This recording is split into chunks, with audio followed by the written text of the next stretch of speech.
Hello and welcome to the AOR Pro Mazda Championship. We're at Zolder in Belgium for the fourth round of this fourth season. My name is Justin, and joining me once again, it's Jake.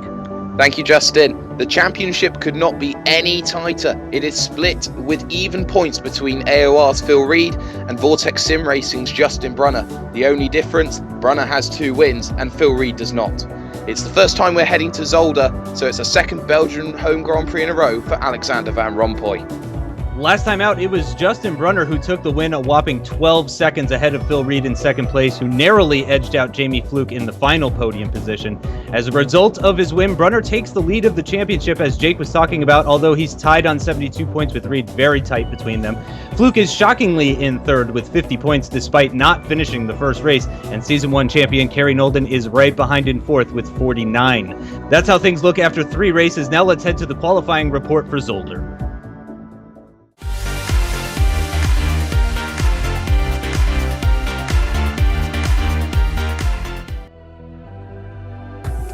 So it is Justin Brunner that took pole position for today's race, breaking the streak by Jamie Fluke after he got 3 poles out of 3 races to start Season 4. Jamie Fluke, though, starts in second position, so continues to start on the front row of the grid. He's followed by the Canadian Jean-Francois Gaudin, Michael Mittner with an impressive 4th position.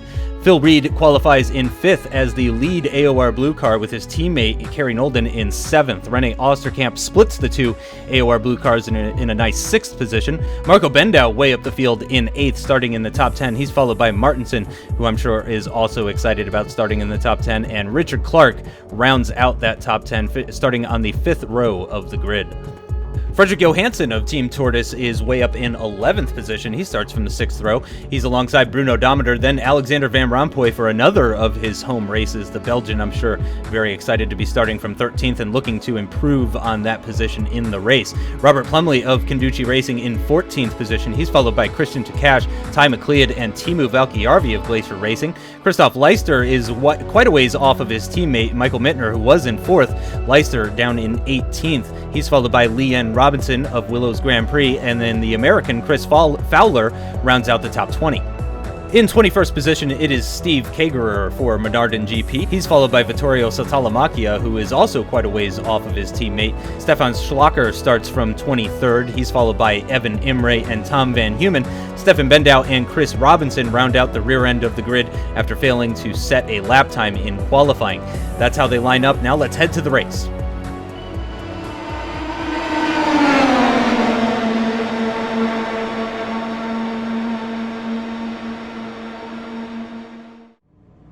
Welcome to the grid here at Zolder in Belgium, where a grid of 27 cars will be racing this circuit for the first time ever in the league's history, with a 36-lap race ahead of them. Martinsen starting this race from 9th position inside the top 10, so that's good for him. Marco Bendow quite a ways up in 8th position. In fact, he's got Season 1 champion Kerry Knowlden just ahead of him.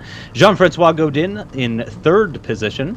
Jamie Fluke actually starting from 2nd position for the first time ever this season. It's the first time Jamie Fluke has not gotten pole. And of course, sitting on pole is the number 1 car, the American Justin Brunner. And the opening corners are fairly high speed, so if there's any incidents, it could spell danger for all of these drivers as we wait for the lights to come on. The engines are revving, drivers preparing for the race, and the lights are green and the cars are away. And it looks like a good start for the front 2. It doesn't look like too much going on in the front. Of course, lots of action in the back, several 3-wide battles, lots of 2-wide battles. Oh, and we've got some contact already. I believe that's Osterkamp possibly off the circuit, and it looks like Richard Clark as well off the circuit at turn 1 at the very big runoff area. And it looks like Kerry Knowlden is Phil Reed is already up into 4th position. That's a very nice start for him. Gaudin trying to defend that 3rd place position that he qualified in, and it's pretty clean at the front. Of course, we did have a couple cars off in the back. We'll have to see if there's any sort of permanent damage that they're going to be suffering, but it looks like Justin Brunner and Jamie Fluke and Jean-Francois Gaudin, all 3 hanging on to their starting positions at the start of the race here, Jake. Yes, it was a good getaway there from Justin Brunner, the leader, as we look at the battle for 24th. Chris Robinson and Evan Imre, Menarden versus Team Tortoise. You can see Robinson now behind as they head down, as we switch our cameras here to Terleyman, turn 7, which is 4 corners in 1, as we look here at Alexander Van Rompuy, the homeboy, here at Zolder. Here in front of him, he has Christian Cash, the Norwegian, as we head into turn 8, the hairpin. Here, and he makes the move here, and that's a good move there on the man. As you can see, Richard Clark there having a bit of a slide, a bit of a moment. He's really pushing to get back into the race after the turn 1 instance, Justin. Yep, and it looks like he got a tow, so that's probably going to be Richard Clark's day over after venturing off the circuit twice on the opening lap. That's certainly not what he wanted. As we head into turn 1 now for the second time, Justin Brunner still leading Jamie Fluke as it stands right now. It's the championship leader, followed by the third place man at the moment. And Godin not far behind in third. Oh, and it looks like there's been some contact there. Oh, man, that's Leon Robinson, and I assume that was Christoph Leister, because I believe Mittner is I believe further that was up Chris the road. Fowler, actually, of LM Red Sport, their second team. And, of course, one of the Kinduchis getting involved there as they came out of turn 1. This is the run down to the turn 5 chicane. Mittner having a battle with Kerry Knowlden, and, of course, it's one line there through turn number 5, and now Marco Bendau's going to be on the back. What a qualifying he had, and he's going to be over the back of the Season 1 champion here as they head down towards the Turner Lehman chicane. Can they filter in through nicely? Kerry Knowlden holds the position, but now he's back behind Michael Mittner. But as I was saying, Chris Fowler involved in the incident with Leon Robinson and one of the Kinduchis, which I believe is Saltalamakia. I'll have to get some more information on that, but a good move all round. And Kerry Knowlden now having to work even harder to get back into this championship battle. Yep, he's all over the back of Mittner now, though. Very, very close to him. He's going to be moving to the right-hand side as Mittner defends to the inside as we head into the Jackie Ix corner here, right at the end of the lap. And it looks like Knowlden has done it around the outside, and actually Mittner now coming under attack from Marco Bendau, I believe that is? Yes, Marco Bendau, and yep, also Marco he's Bendau. under attack from the AOR red car of Knut Martinsen. And this is into turn 1, the first corner. Marco Bendau makes a mistake, but Martinsen and Mittner will be side by side as they head through Observatory Bend. We'll see what happens here, and it looks like he might have to try and hold it round the outside. Interesting, it's all right-handers though as we cut away to the battle here between that Gemini red car of Ty McLeod, the Flying Scotsman, and Christian Takash of Red Devolution Racing as they go right through Lucien Bianchi Bend. Of course, Lucien Bianchi, the great uncle of the late Jules Bianchi. As we go down here the line, they're still side by side. It's going to be who has the inside line, who's bravest into this chicane, and they're going to try and go side by side, but McLeod gets the move stuck. Wow, and Takash is just going backwards. It is not a great day for him, and he's already coming under attack from Christoph Leister as well in the number 28 car, so not a great start for Christian Takash as we've got Stefan Schlacker going side by side into the chicane with Teemu Valkeejarvi and taking the position, so a good move by him for the Gemini Red team. They're looking pretty strong here on lap number 3 as Valkeejarvi loses a position there. Back up at the front, though, it is still Justin Brunner leading ahead of Jamie Fluke and Jean-Francois Godin. Phil Reed in that 4th place position after starting in 5th after jumping Michael Mittner, and it's a pretty big gap. As you can see, as they come into the start-finish straight, it's a large gap down to Kerry Knowlden. Of course, if these guys start battling, though, that could be wonderful for Kerry Knowlden, and he could make up lots of time. We move on board with Michael Mittner again, who started in 4th position, now down into 8th behind Martinsen, and it looks like he's missed his apex. Run a little bit wide at turn number 1 there as well. Tries to move back over to the left-hand side to set himself up for turns 2 and 3. And again, avoiding the inside curve there. We can see Martinsen really utilizing the inside curbs at turns 1 and 2. Mittner not so much as we head into turn number 4 now. Another very high-speed corner, very high-speed opening to the lap. And again, running a little bit wide, just kissing that gravel ever so slightly. But Martinsen staying ahead for right now. Yes, he is, and I tell you what, he is pushing hard. As we look at a battle down the back of the field, there is Rene Osterkamp.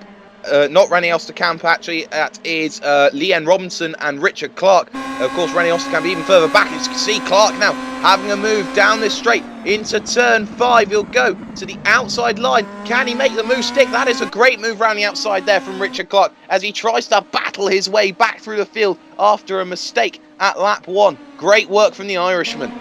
Yep, fantastic competitor is Richard Clark, and I'm not surprised at all that we're seeing some fantastic overtaking from him. It's just a shame that he dropped so far down the field, so he's going to have to work to get his way back up towards the front, which will be fantastic for us as spectators, but of course very difficult for him at a circuit that is not easy to overtake at. And it does look like Phil Reed now starting to drop off this top 3 pack as Justin Brunner sets the fastest lap of the race with a 127.8. So he is flying very quickly, and especially considering he is the only driver, or one of the few drivers, that is not getting a slipstream benefit as it stands right now, as we are on lap number 5. And Justin Brunner, though, proving why he is the champion, why he's won 2 races already this season, already very successful at Spa. I wonder if he's trying to repeat here, as Richard Clark now getting involved in this battle between the Menardin and the Team Tortoise. He's all over the back of them, clearly quite a bit faster after qualifying in 10th position. He's going to relegate the Team Tortoise car down to a position, and I wonder how quickly he can clear this Menardin as we keep our eyes on this battle. And it looked like he was going to move to the right-hand side there, try and grab the inside line. Thought better of it, though, as we come out of turn number 4 and head down towards the Klein chicane. He's going to move to the inside. He's got the inside line heading into the chicane. Does he have enough speed to just do the overtake? Nope, they are going to be briefly side by side. He brakes very late, though, and moves up another position. Fantastic overtaking. Oh, but there might be some damage for the Menardin car. That is very unfortunate. If that is the case, he's lost a number of positions, but Richard Clark continues his charge through the field. Yes, he got caught on the curb there, did Chris Robinson, as we see Richard Clark running a little bit wide there. Let's take a look at the start here, and it was generally a good start for most drivers. You can see Alexander Van Rompuy at the back getting absolutely swamped by the car behind him, which I believe was Christian Takash. As we look into turn 1, let's see what happens with Rene Osterkamp. He doesn't actually make any form of contact. He loses it on his own, as does Richard Clark. Just a little bit of oversteer. Tanks lappers for the both of them, and they're both now down at the back of the field. No dramas through turn 2 and 3, but the pack already breaks. Let's take a look at Osterkamp's perspective here in the VRSF car. So he just bogs down a little bit off the grid, and as you can see on your left-hand side, that is why Kerry Knowlden goes straight through. As we look into turn 1, he's just generally carrying a bit of oversteer, and he just tries to correct himself, not run into Knowlden, and that is why he is in the gravel, Justin. Yep, probably cold tires. Let's see what happened to Richard Clark, as we saw him going off as well. Yep, snap of oversteer, he corrects it, and then gets another snap, almost identical to what happened to Osterkamp there, both of them ending up at the back of the grid behind the Menardins and the Team Tortoise cars. Able to resume, though. I did think Richard Clark had gone back to the pits. I thought he got a tow. Wow, what a great start there from Christian Takash, moving to the left-hand side. Fantastic reflexes there to avoid that slow-moving car, as he's all over the back now of Johansson heading into turn 1. There's Osterkamp going off. There's Richard Clark going up. So Takash there gaining several positions even before turn 2, and he's got somebody on his inside there. Yep, and that looks like I'm not sure if that was Saltalamaki or Plumley. All I saw was the 7, but and it looks like there was a contact moment between Robinson and Schlacher. Oh, and that's what caught out the number 27 car of Vittorio Saltalamacchia. That was what you spotted earlier, Jake. Good eyes on that one, and it looks like Robinson has some pretty significant damage to his front end and also to his side, and this is what it looked like from onboard with him. Yep, he just carried a little bit too much speed. It looked like Schlacher just caught him off guard a little bit, and that's what happened with Chris Fowler as well. I think Chris Fowler with the least amount of damage out of that incident, to be totally honest, but moving back up to the front, and it looks like Jean-Francois Godin starting to drop off of these lead pair of Jamie Fluke and Justin Brunner. Brunner leading Fluke as it stands right now. We're almost 7 laps into this race, though, and we have yet to see a change of position for the lead of this race. Brunner is really looking on fire. He's nailing all of his corners. Haven't even caught a whiff of a mistake coming from the American. He's really on it today. Yes, Justin Brunner is hitting every apex absolutely perfectly right now. He is keeping Jamie Fluke at bay 2 or 3 tenths. Fluke, though, knows this is a difficult circuit to make overtakes at, knows that there is difficulty in trying to find a way through. But a good point to mention here is that Phil Reed is dropping even further back off of Jean-Francois Godin and back into the clutches of Kerry Knowlden. As we have a look at the Menardin of Steve Kager here in 20th position as he goes through the Tourmaline chicane. He runs a little bit wide and jumps up over the curb, lucky to keep it out of the wall in that situation, but there's contact here with Richard Clark and Leanne Robinson. What an error of judgment there, trying to rejoin to the track, and now Chris Fowler's going to be all over the back of the Willows GP car as they head through the second part of Tourmaline and down into the Boulderberg hairpin as we cut back now to this battle here for 10th. Robert Plumley and Frederick Johansson, 2 drivers who are normally fighting around P10 to 15, now having a good look into turn 10. They're going to be side by side into turn 1, but it looks like he's got it sorted. Yep, And here's a replay of an overtake between Chris Robinson and Rene Osterkamp. It looks like Osterkamp just grabbing the inside line there. A very easy move by Osterkamp as we see it once again. This is a different overtake. Once again, though, Osterkamp utilizing the inside line at turn number 8 there to grab another position. So Osterkamp clearly going very well. Just look at him catching up to Tom Van Humen here, as once again, I think we're headed into the turn 8 hairpin again, and he moves to the inside, and he's going to take yet another position. Fantastic overtaking here from Rene Osterkamp. He is really on fire. I don't know if it was that incident that just got his blood boiling or something. Let's see what happened with Stefan Bendow. Wow, he had a bit of a Mark Webber moment at the chicane there, just lifting off the ground, and that's going to not be great for his race. On board with Robert Plumley, who, as you mentioned, fighting for that 10th place position in 11th at the moment, getting all very, very close to the gearbox of Frederick Johansson. Johansson is going to defend the inside line heading into turn number 8. And is Robert Plumley going to be able to go around the outside? It looks like he is, actually. He's got the job done at the exit of the corner. They're still just about side by side, but I believe Plumley, with the better exit speed, is going to be able to hold on to that position. However, it doesn't look like he's getting the slipstream as they head into the final corner now, but he does have the inside line, and he makes the move stick on the Team Tortoise car. Very nice move from Robert Plumley, moving up into 10th position. Yes, and don't forget Alexander Van Rompuy here, because he could have a lovely go into turn 1, but the gap is covered here by Frederick Johansson. As you can see, though, with these curves, it's a bit of do or die if you catch too much of it, because you will be flying up and over, because these curves are not designed to keep these cars stable and on the road. As we see here, Alexander Van Rompuy, he might have a look here as they go through Channel because of the river on the left-hand side, and into Lucien Bianchi he goes. Not really close enough there, but he's got a good run off the exit. He might have a move here into the chicane, the Klein chicane. Can he have a look at number 888? That is Frederick Johansson. He'll go to the inside line. He'll block him off. A brilliant block pass there from Alexander Van Rompuy. And now it is Timer Cleared who wants in on the action. Wow, the homeboy showing the Swede how it's done into the Klein chicane. A fantastic move there as we move on board with Michael Mittner now, currently running right behind Martinsen. Very, very close. Is he going to be able to make a move here into the turn 7 complex? He's got the inside line, and I believe... Oh, turn 8 hairpin, my mistake. And he's got the inside line, and Martinsen has to yield. And I think he went a little bit wide there as well. He's going to get the benefit of the slipstream heading down towards the final corner and across the start-finish line as they start yet another lap. And he's not close enough to go side by side with him at that stage. Marco Bendow currently in 6th position, doing very well, up 2 positions from his starting position of 8th. He's got clear track ahead of him, but unfortunately that means he's not getting any sort of slipstream. And it does look like Michael Mittner is going to continue to hold off Martinsen as they start yet another lap, start lap number 10. We have an off-track incident for Tom Van Humen that happened on lap number 6 as he was being followed by Richard Clark. Oh, and he looks like he just got a little bit of oversteer at the chicane there. He avoids the barrier, though, so no major damage for him, so that's good. Let's see what happened with Steve Kagerer as he also completely messes. Oh man, and those sausage curbs. And yep, this is the incident that we saw where he ended up collecting the other drivers. Very unfortunate there for him. And I don't think Richard Clark was too affected by that. It looked like Richard Clark was back up to racing speed pretty quickly. Yes, as we see here on the back of Justin Brunner's gearbox is Jamie Fluke. This is the closest he's probably been all race to the back of him, and I don't think he can get enough there. He's got his setup done to a T once again. There is no way Jamie Fluke's catching. As you can see, though, at the back there, Kerry Knowlden has just caught onto the back of Phil Reed here in the battle for 4th. And as you can see, going through turn 1, the first corner, he's got this gap down to about half a second at the moment. So this gap could close just as quickly as it can be created round here. Yep, very, very close inter-team battle here starting. Kerry Knowlden started the race in 7th up to 5th now.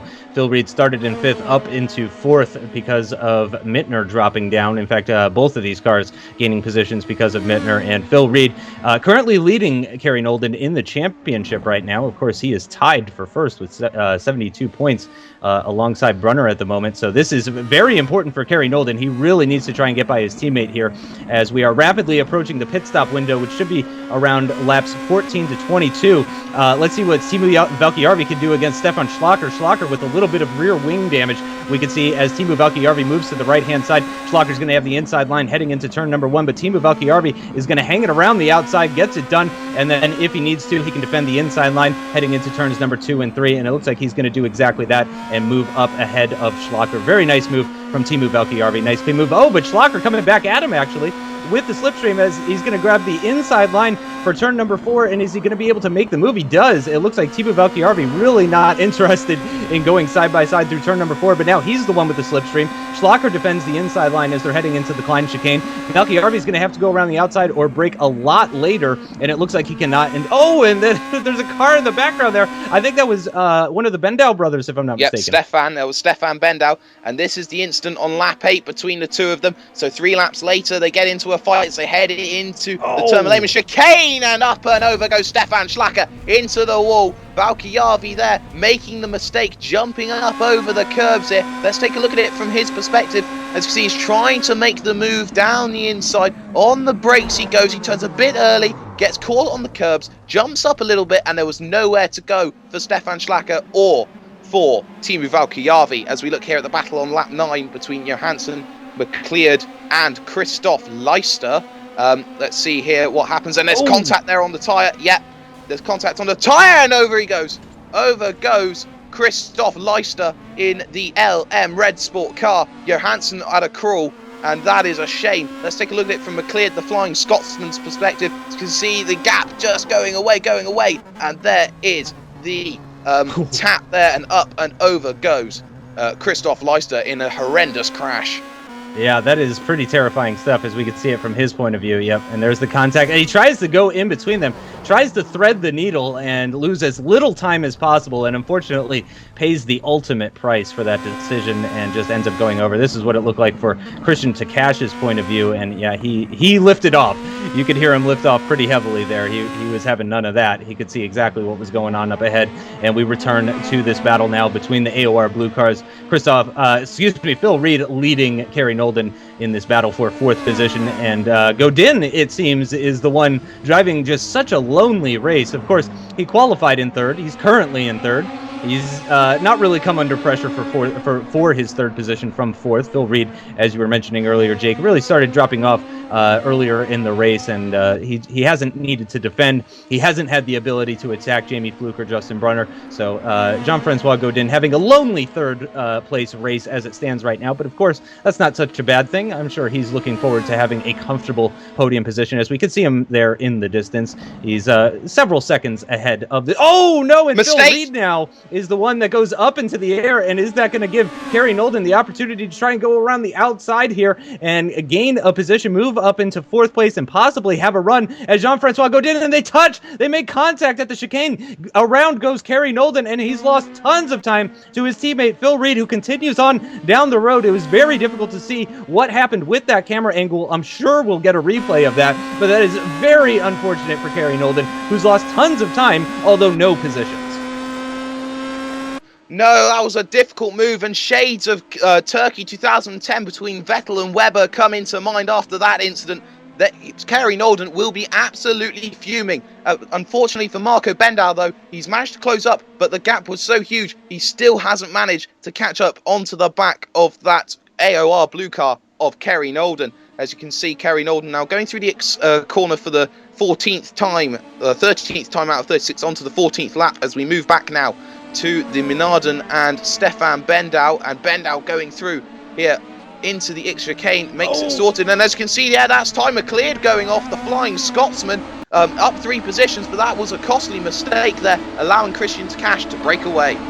Flying Scotsman indeed, as he goes over those sausage curbs and gets launched into the air, much like other drivers in this race. Leanne Robinson having a little bit of an oversteer moment there coming out of the chicane, and it looks like he's going to come under attack from a Team Tortoise car. And there is the replay of what happened with Phil Reed as he goes flying for his own little trip coming out of the chicane once again as a result of those sausage curves. And he's going to be heading side by side with his teammate, Kerry Knowlden, with the inside line. And wow, that's a tough one to judge. Phil Reed definitely gave Kerry Knowlden room at the inside of the corner. Let's see what it looked like from Kerry Knowlden's point of view. I think Kerry may have just run a little deep into the corner as he gets a great view. Like 2 into 1 doesn't go there, Justin. As you can see there, Phil Reed with the mistake, running over the curbs. Knowlden had the advantage, moves to the inside line, was not probably expecting Phil Reed to try and hold it round the outside. The gap disappeared into that 1 car line corner, and that was just enough to mistake to 6-7 seconds, and that is why he is so far behind at the moment. We'll take a look now at Kerry Knowlden now as he's going down this back straight. Of course, the pit window coming in, and there is Phil Reed going into the pit box right now, looking to try and eke out some time by pitting early, getting the overcut. As I've stated numerous times, the advantage in this league, it's up to Kerry Knowlden now to put in solid, quick laps to try and chase down his teammates. Yep, he's got the clean air. He's got a fantastic opportunity here to try and close down that gap, as you mentioned. So Kerry Knowlden really needs to focus and put in some nice, consistent, clean laps there. And it looks like Bendow Brothers is going to be Marco Bendow going off with Michael Mittner right behind him now in this battle for what is now 5th position after Phil Reed heading into the pits and continuing on through turn number 4 of lap number 17. And there is Kerry Knowlden, and he is definitely breaking away from Marco Bendow there. The gap was quite a bit smaller when we last checked on it. Michael Mittner having a think about going side by side into the Klein chicane, but thinks better of it as they come out now, and he's going to have a nice slipstream all the way through the very long turn 6 flat out corner and into the turn 7 complex here, but he's not alongside as they head into the chicane, and I doubt he's going to be able to do anything really until turn 8.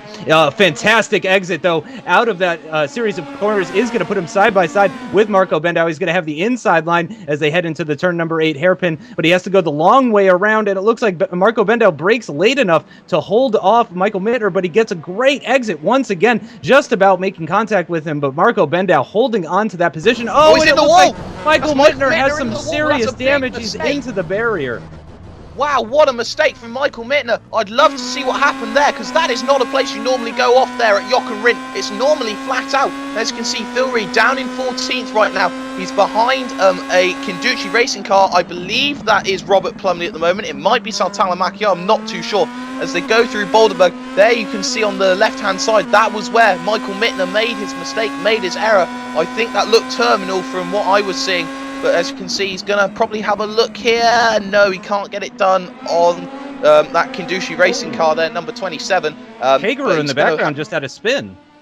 I'm not sure about a spin, but he might have gone out into the pit lane. Of course, the pit lane goes straight on here. Now into turn 1 there for Phil Reed. Makes it look very, very comfortable.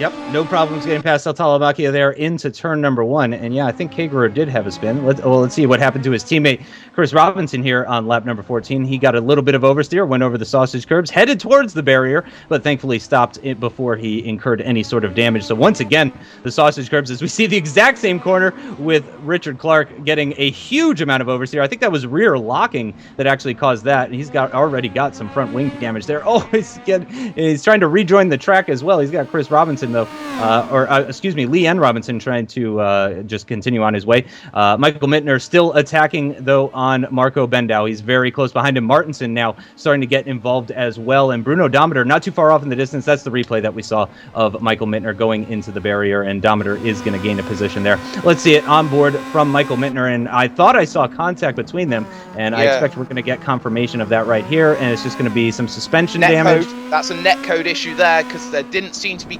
damage on Mittner's perspective. That's why he's run off into the wall, because he wasn't suspecting there was any damage there. There was contact. He didn't think there was damage, but there was in the end. And as you can see there, Godin into the pits here from 3rd position. He will come out all right as we take a look at this exit. It's a fantastic exit there, so we can confirm suspension damage for Michael Mittner, but no damage at all for Marco Bendow. And as you can see, he comes out behind timer cleared there. And look at Kerry Knowlden here. He's pulling in that gap hand over fist. The red mist has descended here for the AOR Blue driver and your Season 1 champion, because he is looking for revenge here over Phil Reed. And as you can see now, Justin Brunner and Jamie Fluke, they are all over each other, and they both pit at the same time. This is now a battle of crews for the race win here. Battle for the race lead. They're coming. They're so tight together. Look, you can barely fit anything between them, and it will be just a battle of how good are the pit crews right now. Who is going to fill up with more fuel? Who has been the best at saving their fuel? It's all down to how they work in the pit stops here, Justin. Amazingly, after 22 laps of racing around such a difficult circuit where we've seen so many people making mistakes, heading over those sausage curbs, getting launched into the air, and Jamie Fluke and Justin Brunner still separated by just a few tenths of a second. Incredible battling going on between these two guys. Of course, the two-time champion Justin Brunner leading this fight as it stands right now. And how are they going to exit the pits? Brunner takes Brunner's off first. Wow. Got it. Brilliant move there from Justin Brunner. He's got 2 or 3 tenths on the way into the box, meant that he's out 2 or 3 seconds ahead of Jamie Fluke.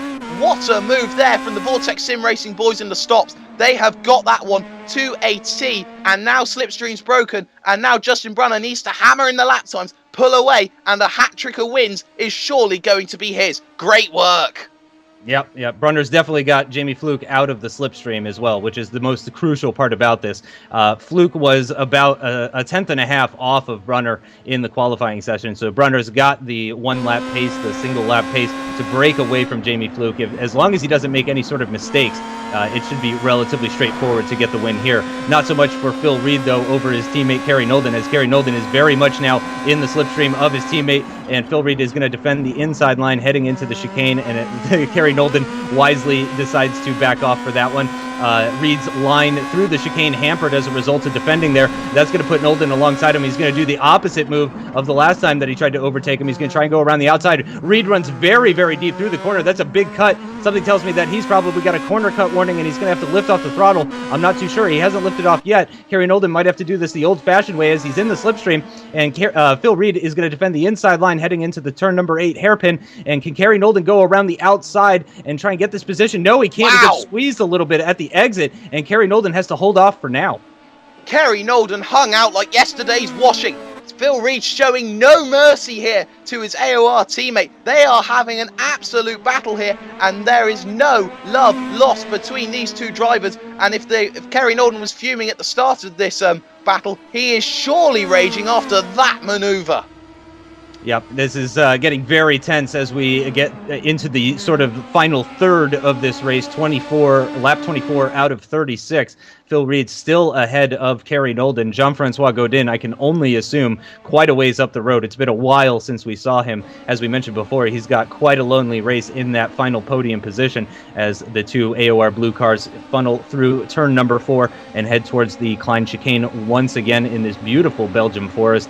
And it doesn't look like they're going to be side-by-side this time heading into the chicane, so no need to worry. Oh, Kerry Knowlden, though, closing up massively under braking there compared to his teammate Phil Reed, getting very, very close as they come out of the chicane. He's more than he was previously, and I don't think he's close enough to have a go into this chicane. No, he's not, so he's going to have to follow behind once again, but he did get a much better exit last time. Is he going to be able to challenge once again into turn number 8? He's got the slipstream right now. The corner's coming up pretty quickly here, though. I'm not sure he's going to be able to go side-by-side. Phil Reed defends the inside line anyway, and Kerry Knowlden might try a little bit of a switchback maneuver here as he takes the regular racing line. He does. He gets a great exit. He's tucked in right behind his teammate in the slipstream of Phil Reed. He moves to the right-hand side. Phil Reed defends the inside line for the final chicane here on lap number 24 at the end of the lap, and Phil Reed is going to defend that 4th position once again and keep Kerry Knowlden behind for yet another corner. Yes, and Phil Reed is showing that he has one of the widest cars in this division. He is trying everything to keep his own teammate behind him. Of course, he needs every position for the championship, as does Kerry Knowlden. No team orders, and that's just going to prove it, why they are fighting so hard as they go through observatory for the 25th time. It is Phil Reed in 4th at the moment, but at the front it is Justin Brunner who leads Jamie Fluke and Jean-Francois Godin. Yep, not very close between the top 3 anymore. Thankfully, we still have this battle just outside of the podium positions between the two AOR blue cars, and so far it has been very tense between the two of them. Kerry Knowlden moving out of the slipstream, under braking for the Klein chicane once again as they head through the very long turn 6 again, and they're going to be heading into the turn 7 chicane. Let's see what happened to Bruno Dometer on lap number 20 as he was heading into the chicane, and once again a victim of those sausage curves as he goes up and over into the air. I tell you, Jake, there is nothing worse than the oversteer you get from having your wheels lifted completely off the ground. Oh yes, I definitely agree with that. As we look at Chris Fowler here on lap 21, he's going through Boulderberg hairpin, and he's speared into that barrier there, and that looks a terminal crash. And as we look here now at the battle between, I believe that's René Osterkamp and And Evan Imre, yep, that's Evan Imre, and there is the VRSF car of René Osterkamp as they go through turn 2 into 3-channel bend. And it looks like Evan Imre is looking to try and get a nice run here as they head through Lucien Bianchi bend here, and he's got a fantastic run. He has got a great exit out of it, and it will be alongside René Osterkamp here through into turn number 5, the chicane. Can he make it sorted? Yes, he can, as they go through the first part, then the second part. A good move there from the Team Tortoise car, and a good battle for minor points. Yeah, Evan Imre showing that he's got the pace, actually. I mean, we were giving massive kudos to Osterkamp for the overtaking that he was doing earlier in the race. He was doing a fantastic job. He went from 6th down to basically last, and now he's sort of in the midfield now. So he's climbed his way back up, but clearly he has found a rival in Evan Imre, and Imre really making that move look easy. Unfortunately, it's not going to be that easy for Kerry Knowlden as they head through the Klein chicane. Oh, and there goes Reed. Maybe it is that easy for Kerry Knowlden as he's going to get the inside line now heading into the turn 7 chicane. He's already moved past his teammate, and now he's finally got that 4th place position and can turn and start to focus on catching Jean-Francois Gaudin, if that's even possible now, as we're on lap number 27. Really not much to this race. We're 3/4 of the way through the race distance. It's going to be very difficult, nigh on impossible, for Kerry Knowlden to try and catch up to Jean-Francois Gaudin, unless Gaudin makes some sort of catastrophic error, which really he can't expect. There's no way he can expect that. But Kerry Knowlden does grab that 4th place position. It looks like that's probably going to be the best that he can do for this race. But now it stands to see whether or not he can defend from Phil Reed, who was faster in qualifying, it should be pointed out. Yes, we've got a few confirmed DNFs here. We've lost Kagerer, Schlacker, Valkeejarvi, surprisingly, Johansson, Clark Fowler, and Leister. Mittner's still going, but he is a few laps down. As we look at Leon Robinson here, going through turn 2, and whoa, he's got a lot of air. And what kudos to keep that one on the track. He had no control of it. Let's take a look at it from this perspective. So going through turn 2, Observatory bend, catches the curb on the outside, and that is some car control to keep that one going. The floor might have a little bit of damage, but as we see now, we cut over to Jean-Francois Gaudin, who is in a world of his own at the moment. He just hasn't had any battles all day, and it is a Sunday drive for him on lap 29 of 36. Leon Robinson gets driver of the day for me, purely for hanging on to that one. That really was incredible. Here's Gaudin scything his way through some traffic, getting his way past Vittorio Satalamacchia on the 29th lap out of 36. And this is the man that we were talking about, was the person that Kerry Knowlden could possibly catch, but he's just so far ahead and having no issues with the traffic whatsoever, as we're turning once again to the battle between Osterkamp and Imre. And it looks like Imre is actually pulled out a little bit. Bruno Dometer not far behind Osterkamp, as Osterkamp gets a little bit wide at the exit of turn number 8 there. It looked like he was ever so slightly in the gravel and may have gotten a poor exit, and that could put him under attack from Bruno Dometer. Dometer is very close heading into the final chicane. It looks like a little bit of oversteer for Osterkamp as well. Dometer is very close in the slipstream as they go across the start-finish line, and does he have enough speed? He moves back over to the right-hand side of the circuit, gets a little bit more of that slipstream. He's going to try and grab the inside line for turn number 1, and Osterkamp really just does not fight it.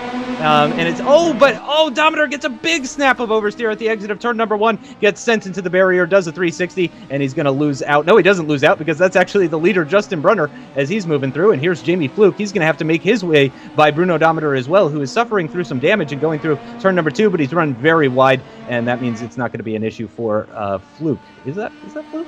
Yep, that is Jamie Fluke, the Red Devolution driver. As you could see, Bruno Dometer getting out of the way. As we take a look at what happened at lap 5, there is Stefan Bendau flying through the air at the turn 5 chicane there, the Klein chicane. As you see, number 512, here's another cinematic lap 13. This is what happened with Phil Reed. He just catches the second part of the chicane and up and over, and we have some flying cars there. And who is the best flying car? Well, we get a look on lap 13. Apparently, it's René Osterkamp in the VRSF. He is the flying German here, the best flying German. That's the best of the lot. A great view there from our camera position there at turn number 5. Good battling, though, is still going on through the field as we cut to Marco Bendau, and he is under attack because Martinsen is closing the gap here. Marco Bendau looks like he might be caught before the end of the race. And of course, Martinsen has the most experience in the league. He has the most race starts. And this could prove a factor here. Can the young German hold off the experienced Martinsen to the end of the race? He's got 5 laps to try and hold on. Can he do enough? Yep, it's not going to be easy for him. As you mentioned, Martinsen is a very, very experienced driver. He knows exactly what he's doing. And it's going to be very difficult for Marco Bendow to try and hold him off. But both those guys battling currently in 6th and 7th position, looking good for them. Phil Reed trying to pick up a cheeky little slipstream there on the start-finish straight to try and close down that gap to his teammate up ahead does not appear to have done him any favors. And you can see Kerry Knowlden really using all of the circuit there as he runs just ever so slightly wide at the exit of turn 1, using all of that curbing and then some, getting a little bit even onto the AstroTurf, I think, as we get these wonderful helicopter shots of turns 2, 3, and into 4. And these guys are going to be heading down towards the Klein chicane once again, where, of course, Phil Reed had that issue where he got launched into the air. I keep hearing Seals, I believe I can fly. I wish we could afford the rights for that. That's another incident there, Justin, because Kerry Knowlden has just gone and lost it. Of the chicane, and that means Phil Reed is going to retake that 4th place position here on lap number 32. That is horrible news for Kerry Knowlden. Yes, a horrible incident there for Kerry Knowlden. He worked so hard to get back into that 4th place position, and now he's handed Phil Reed 4th once again. You could see the mistake he made. He just caught himself up over the curves, unsettled the car, got the oversteer, and it's not worked as we look at Stefan Bendow, the other Bendow in the top 10, fighting homeboy Alexander Van Rompuy here of Avid Chronic Racing here for 10th position. The switchback moving to the inside. A good move as we look into the chicane. Hopefully no one's going to be jumping over. No, they won't. Yes, they will, because Stefan Bendow jumps for a second time, loses the position, and Alexander Van Rompuy now is in 10th position on his home race here in Zolder. He is up 3 positions from his grid slot.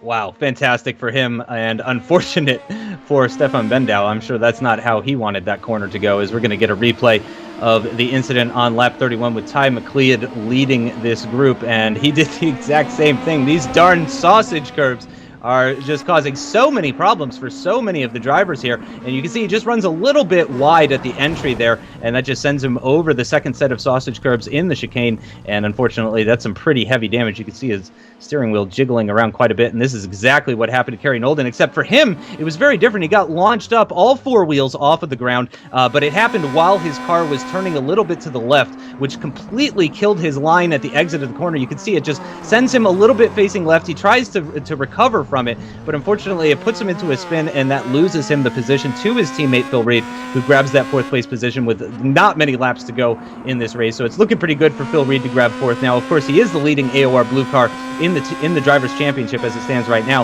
Martinsen still trying to grab that 6th place position off of Marco Bendow as they're heading through turn 4, I believe that was. He's in the slipstream now, getting very, very close. Can he do anything heading into the Klein chicane? No, it looks like he's going to be too far back. Possibly Martinsen running with too high downforce to get by Marco Bendow here as he goes nicely over the chicane, but it looks like Marco pulls out a little bit of time on him.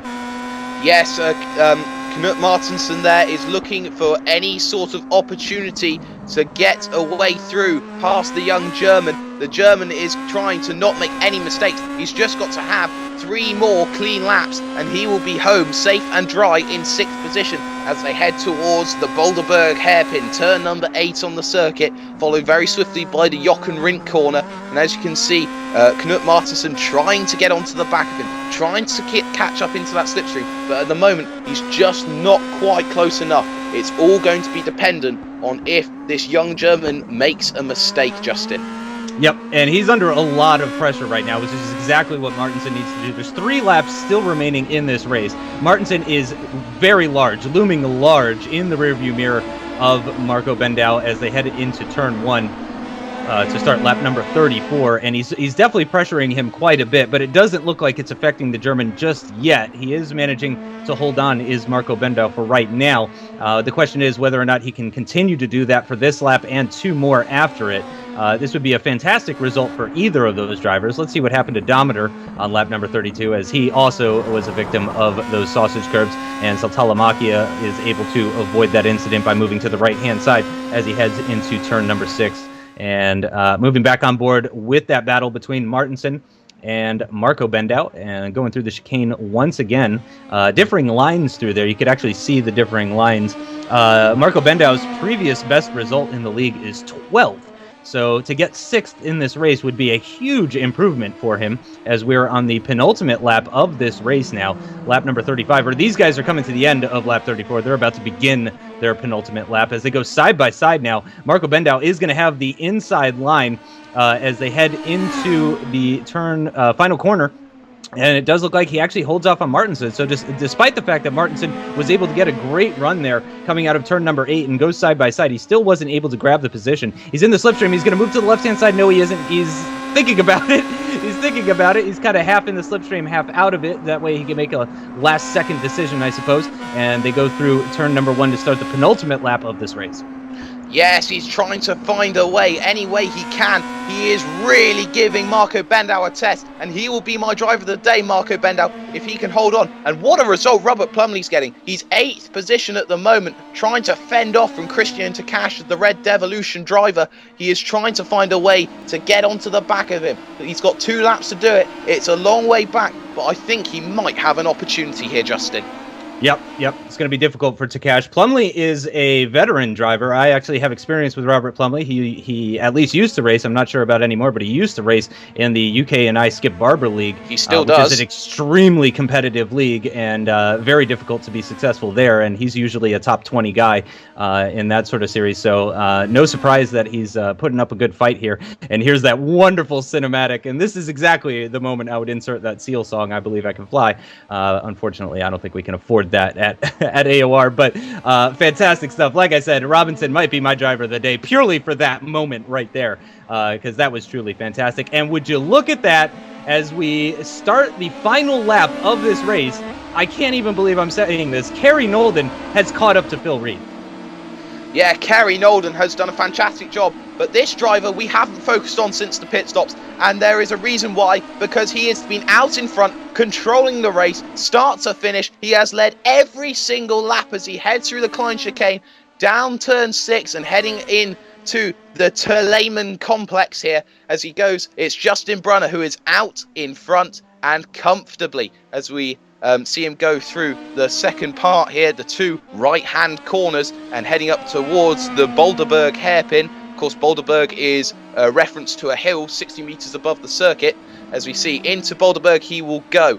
The right-hander as we cut back now to the battle between Kerry Knowlden and Phil Reed, and he is all over the back of his teammate. That is one of the final few overtaking opportunities he had on his teammate. He's only got 1 or 2 places left. One being Boulderberg, the other being this corner, Jackie X, because it will be Justin Brunner who makes it a brilliant hat-trick. Brilliant from Brunner. It's 3 in a row, and he will cement his lead in the championship right now. Great work from Justin Brunner. He takes a 3rd straight win. Jamie Fluke in 2nd for Red Devolution. A solid result to keep in the championship. Godin there in 3rd. But this is the battle. It's Jackie X. It's going to be the final corner. Kerry Knowlden is not close enough. So it will be Phil Reed who will finish ahead of his teammate, Kerry Knowlden.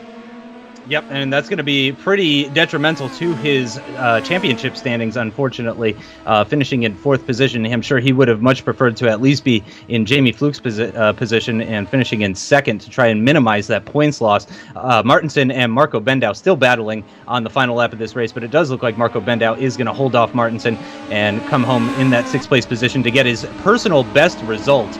Which was truly fantastic. Martinsen following him home the whole way, and Robert Plumley grabbing that 8th place position ahead of Christian Takash. A fantastic result for the Kandushi Racing driver. Great job by him. Great to see him in the top 10. Evan Imre as well. Not Evan Imre. Alexander Van Rompuy as well is going to finish his home race inside the top 10. A fantastic result for ACR. And I'm sure he's going to be very happy about that after having a couple of home races for this season. But there is the man of the hour, Justin Brunner, the championship leader, the 2-time championship winner. And he has got another notch on his belt in that number 1 car. And I'm sure he's going to be very happy about that. Finally getting into the lead with a nice gap between himself and Phil Reed and the rest of the guys. So in the end, he was 5.2 seconds ahead of Jamie Fluke. Jean-Francois Godin, it should be mentioned, was closing in on Jamie Fluke towards the end of that race, just separated by 1.7 seconds between the 2 of them, and then an astonishing 18 seconds between Godin and Phil Reed and Kerry Knowlden. Marco Bendau a full 22 seconds behind Knowlden, with Martinsen harassing him the whole way home, and ditto for Plumley and Takash, while Alexander Van Rompuy was about 16 seconds off of that battle for 8th position. But again, I'm sure he's very happy with that top 10 finish. Brunner taking home 32 points with the fastest lap of the race and the pole position. Just a grand slam for Justin Brunner all around. I'm sure he's going to be very happy with that result, as we can see the drivers just having some fun on the sausage curbs in the background there. Leon Robinson, despite being launched 10 feet into the air easily, still comes home in 11th position. And the final car on the lead lap, Evan Imre for Team Tortoise, finishing in 12th position, grabbing 9 points. He's followed by Rene Osterkamp, Vittorio Saltalamacchia. Good race for Canducci Racing as they get 2 drivers in the top 15. Bruno Dometer in 15th, Tom Van Humen, Stefan Bendow 2 laps behind Chris Robinson, 3 laps down, and Michael Mittner 3 laps down as well. Ty McLeod 6 laps down. He picks up half of a point and finishes just inside the top 20. Christoph Leister is the first of the non-finishers. He's followed by sister teammate Chris Fowler. Richard Clark, obviously a very difficult race for him today. Hope to see him on good form next time out. Frederick Johansson, Teemu Valkeejarvi, Stefan Schlacher, and Steve Kager all DNFing as well. Go ahead, talk us through the Drivers' Championship, Jake. Justin Brunner takes a 13-point lead now ahead of Phil Reed with that fantastic race win. Jamie Fluke moves up into a solitary 3rd position now. He's only 29 points behind Justin Brunner, but this doesn't account for any drop weeks or anything. Kerry Knowlden will hope for a change of fortunes next time out. He's in 4th, 66 points. Godin moving up to 5th ahead of Rene Osterkamp in the VRSF car. Christian Takash in 7th. The lead Norwegian now ahead of Knut Martinsen, who moves up into 8th. Dometer is in 9th with Leon Robinson after his 11th place finish, moving up into the top 10 for Willows GP. It's an important note to point out though, Bruno Dometer has not really had any form of result since his 4th place at Road Atlanta. As we look down, Patrick White there not racing anymore in the league, he's down 11th. As you can see, Imre now tied on points with Plumley in 13th. Alexander Van Rompuy, the homeboy at this race, is at 14th with Marco Bendow 15th. Jonas Beheka, who wasn't racing today, is in 16th with Mittner, another DNF for him in 17th, and Ty McLeod in 18th, all 3 of them on the same points. Cam Stark, another driver not here, in 19th on 18 points. Steve Kager for the Menarden is rounding out your top 20 on 15 points, Justin. Yep, very close once you get outside the top 10. As you can see, just 15 points separating 11th and 20th. Very, very tight. And of course, that continues on to the final pages of the standings. Chris Robinson moving up after today's race into 21st position ahead of Nienhuis, who was another driver that was absent today, which was unfortunate, of course, because Nienhuis did finish 7th last time out at Spa, put in a fantastic performance there. So he was missed today, no doubt about it. And rounding up the end of the Drivers' Championship, 3 drivers yet to score points: Chris Fowler, Stefan Schlacher, and moving on to the Teams Championship, AOR Blue still leading, 157 points with Kerry Knowlden and Phil Reed. Red Devolution Racing about 39 points behind in 2nd position with Jamie Fluke and Christian Takash, and Justin Brunner, the lone wolf, in 3rd position in the Teams Championship with the 104 points that is currently allowing him to lead the Drivers' Championship. Team Players, aka Jean-Francois Godin, now up into 4th position, but 45 points behind 3rd. So it's looking like the top 3 really starting to break away, even though one of those top 3 is just a single-man team. But it's pretty close a bit further back. Team AOR Red, Virtual Racing, Steps Foundation, all those guys pretty close together. Not quite as close as Carbon Racing, KP Racing, and Menarden GP, all 3 tied on 30 points. But of course, Carbon Racing was the only one-man driver that was just Patrick White, and of course he is not racing anymore, so he will be dropping down the order, no doubt about it. Apex Racing UK is another one-man team with Cam Stark, and he's only finished the 1 race. Floptic Racing also just Richard Clark involved in that one. Next race is Motegi, a personal favorite of mine. I really enjoy this Japanese circuit. It's a oval and a road course all in the same location. Of course, we will be driving the road course though, which is a 14-corner circuit, almost 3 miles long. Fantastic circuit. Really looking forward to that one, Jake.